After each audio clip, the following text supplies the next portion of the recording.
we had a pretty heavy rain last night, and that's an issue at my house, at least in my driveway and my garage, because I have a very long, well, not very long, I've got a longer driveway, and it slopes down all the way to the garage. And at the end of the driveway, right before the garage, there's this grate right there. You can see it.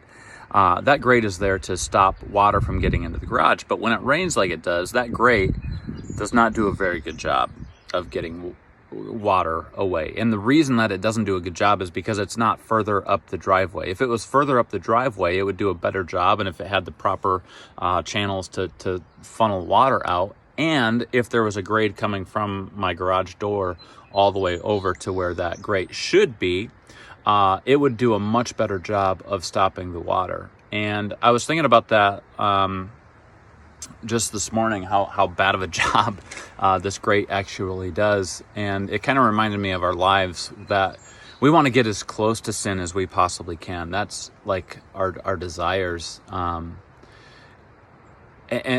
we'll make an attempt. Do you ever see those videos where there was an attempt made and it was a really pitiful attempt? Sometimes we'll make an attempt to stop sin, but our attempts look a lot like this grate, where it's really close to us.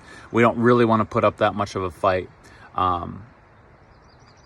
And so it washes over us, and we get stuck in these patterns of sin.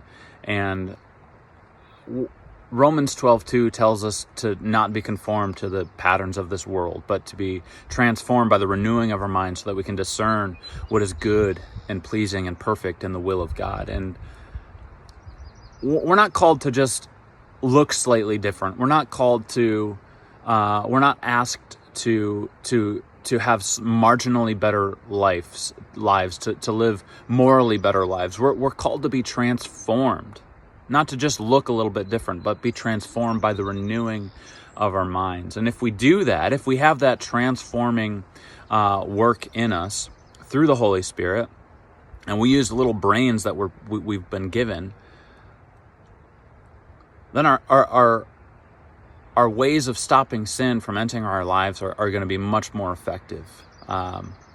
So I guess that's all I got for today. Peace out.